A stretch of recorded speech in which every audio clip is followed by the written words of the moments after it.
چوتھی چیز، اس موبائل سے ہمارا کتنا نقصان ہوا؟ اس موبائل سے ہمارا چوتھا نقصان یہ ہوا کہ اس موبائل نے ہمیں جاسوس بنا دیا ہے، اور اسلام کے اندر جاسوسی کرنا حرام ہے، لیکن اس موبائل کی وجہ سے ہم سب جاسوس بنے ہوئے ہیں۔ کیسے؟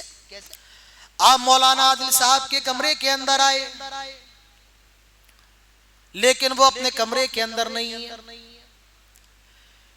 ان کا موبائل ٹیبل پر رکھا ہوا ہے اور موبائل انلاکڈ ہے، اس کے اندر لاک نہیں لگا ہے۔ سب سے پہلے آدمی موبائل پہ ہاتھ مارے گا، اب وہ مولانا صاحب کی گیلری دیکھے گا، کس کس کا فوٹو ہے، کس کس کا نمبر ہے ان کے پاس، ان کی یوٹیوب ہسٹری کے اندر کیا کیا دیکھتے ہیں۔ میرے بھائیوں، یہ جاسوسی ہے، اور اسلام کے اندر جاسوسی حرام ہے۔ اللہ تعالیٰ فرماتا ہے یا ایھا الذین آمنوا ولا تجسسوا، ایمان والو جاسوسی نہ کرو۔ ہر طریقے کی جاسوسی کرنا حرام ہے۔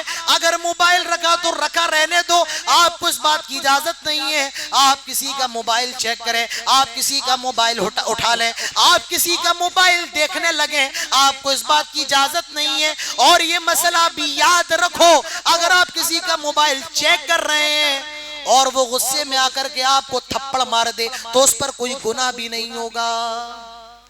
اللہ کے نبی فرماتے ہیں کوئی آدمی کسی گھر میں جھانک رہا تھا تو جس کے گھر میں جھانک رہا تھا وہ اگر مار دے اور اس کی آنکھ پھوٹ جائے تو جس نے مارا ہے اس پر گناہ نہیں ہوگا، اس کو کوئی بات نہیں۔ جس نے یہ گندی حرکت کی اس نے بہت غلط کام کیا ہے، جاسوسی کر رہا تھا۔ تو ہماری شریعت کے اندر جاسوسی گنجائش نہیں۔ اور علماء نے یہ بھی بتایا ہے کہ بیوی بھی اپنے شوہر کی جاسوسی نہیں کر سکتی ہے، شوہر بیوی کی جاسوسی نہیں کر سکتا ہے، یہاں تک کہ ماں باپ اولاد کی جاسوسی نہیں کر سکتے ہیں۔ ہاں، جاسوسی کرنے کے لیے کچھ شرائط ہیں، وہ الگ ہیں، لیکن مطلقاً طور پر ماں باپ بھی اپنی اولاد کی جاسوسی نہیں کر سکتے ہیں۔ آج اس موبائل کے ذریعے خوب جاسوسیاں ہو رہی ہیں، لوگوں کے اکاؤنٹس خالی ہو رہے ہیں، لوگوں کا موبائل ہیک ہو رہا ہے۔ شادی کرنے سے پہلے لڑکا اپنی ہونے والی بیوی کی جاسوسی کروا رہا ہے، اس کے موبائل کو ہیک کروا رہا ہے۔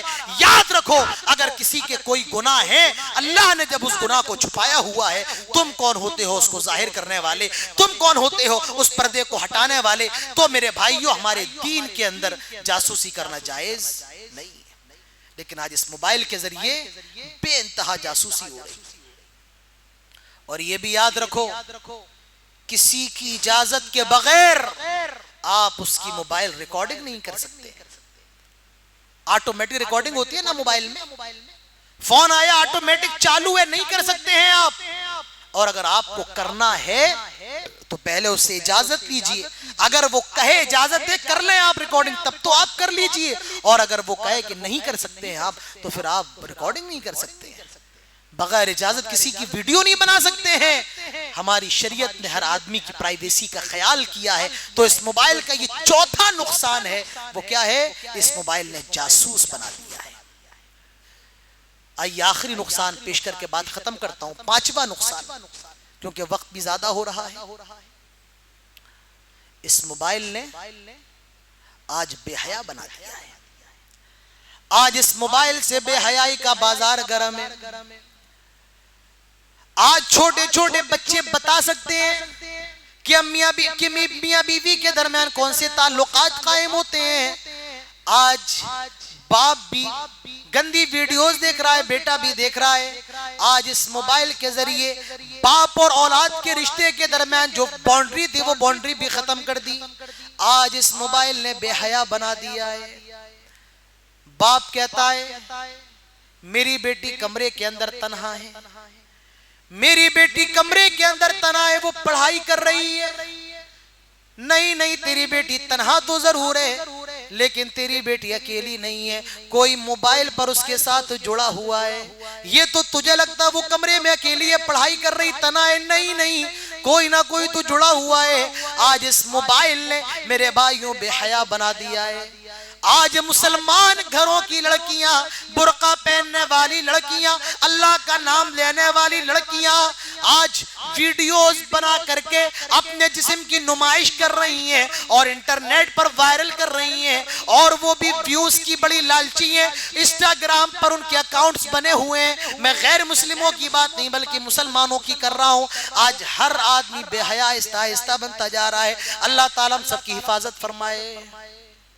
یہ سارے کے سارے زنا کے دروازے ہیں، یہ زنا کے دروازے ہیں، اور اللہ تعالیٰ فرماتا ہے وَلَا تَقْرَبُوا الزِّنَا إِنَّهُ كَانَ فَاحِشَةً وَسَاءَ سَبِيلًا۔ اے لوگو زنا کے قریب نہ جاؤ، إِنَّهُ كَانَ فَاحِشَةً وَسَاءَ سَبِيلًا، یہ بہت بڑی بے حیائی ہے اور یہ بہت برا راستہ ہے۔ میرے بھائیوں، زنا کی سڑک یہ بہت خطرناک سڑک ہے۔ وَلَا تَقْرَبُوا الزِّنَا، زنا کے قریب نہ جاؤ۔ ایک جملہ کہوں گا،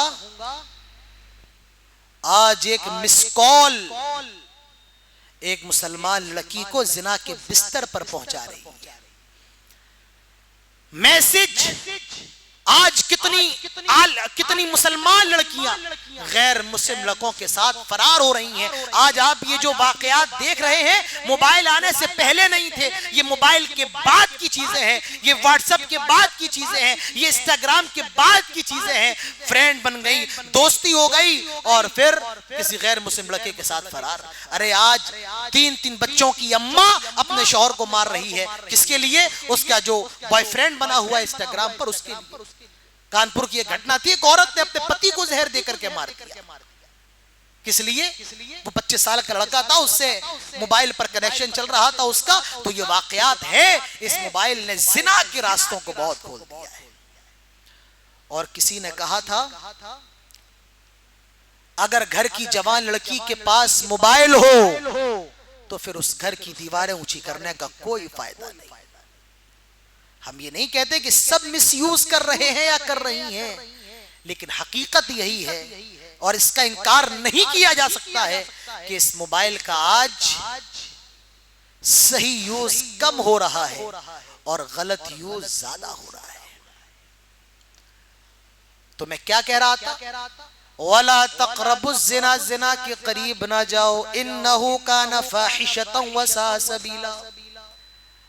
اور اسلام نے جتنی زیادہ خطرناک سزا زنا پر دی ہے کسی اور کام پر نہیں دی۔ فرمایا الزانیۃ والزانی فجلدوا کل واحد منہما 100 جلدہ، زنا کرنے والی لڑکی اور زنا کرنے والے لڑکے کو 100 کوڑے لگائے جائیں گے۔ 100 کوڑوں کی سزا۔ اگر کوئی لڑکی زنا کر لے 100 کوڑے، کوئی لڑکا زنا کر لے 100 کوڑے، اور 1 سال کے لیے اس کو شہر سے باہر نکال دیا جائے گا، 1 سال کے لیے اس کو شہر سے بدر کر دیا جائے گا۔ جو کوارے ہیں، اور ایک نقطہ میں آپ کو بتاؤں، یہ پوائنٹ یاد رکھیے، اس آیت کریمہ کے اندر اللہ تعالیٰ نے زانیہ کا لفظ پہلے استعمال کیا، زانی کا بعد میں۔ کیوں؟ کیونکہ زنا کی پہل یہ عورت کی طرف سے ہوتی ہے، مرد کی طرف سے نہیں ہوتی۔ یا آپ میرے اس جملے کو ایسے بھی سمجھ سکتے ہیں، زنا کے اندر مرد کا حصہ کم ہے، عورت کا حصہ زیادہ ہوتا ہے۔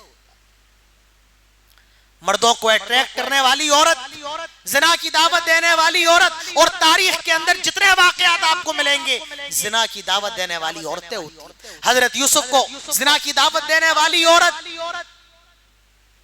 اسی طریقے سے وہ ایک پرانے زمانے کا آدمی تھا، ایک عورت نے اس کو زنا کی دعوت دی۔ جب اس نے زنا نہیں کیا تو اس نے 2 آفر دی، شراب پیو، بچے کو قتل کرو۔ اس نے شراب بھی پی، بچے کو قتل بھی کیا، اور پھر اس عورت کے ساتھ زنا بھی کیا۔ کتنے واقعات ملیں گے، عورت خود زنا کی دعوت دیتی۔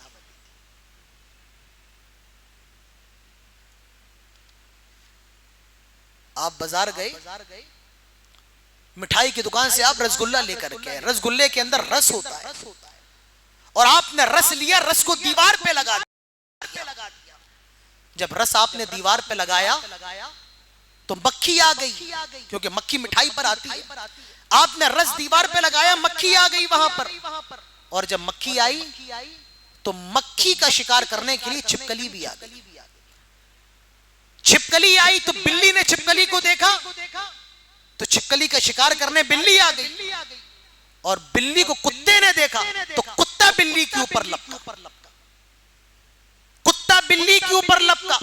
چاشنی آپ نے دیوار پہ لگائی, چاشنی لگانے کی وجہ سے مکھی آئی, مکھی کی وجہ سے چھپکلی آئی, چھپکلی کی وجہ سے بلی آئی, بلی کی وجہ سے کتا آیا, کتا بلی پر لپکا اور بلی پورے گھر کے اندر بھاگی اور مٹھائی خراب کر دی. میں آپ کو بتانا یہ چاہتا ہوں, یہ زنا کی چاشنی, یہ زنا کی مٹھاس عورت کی طرف سے ہوتی ہے. کون کہتا ہے بے حیا بن کر کے گھر سے باہر نکلو؟ کون کہتا ہے نیم برہنہ کپڑے پہن کے گھر سے باہر نکلو؟ ایسے کپڑے پہن کے نکلو کہ مرد اٹریکٹ ہو. ہماری شریعت نے تو عورت کی آواز کا بھی پردہ قرار دیا. فرمایا اس طریقے سے نہ بولو کہ کجروی دلوں کے اندر تمہارے بارے میں غلط چیزیں پیدا ہوں. عورت کی آواز کا بھی پردہ ہے, چہ جائے کہ وہ برہنہ کپڑے یا نیم برہنہ کپڑے پہن کر گھر سے باہر نکلے.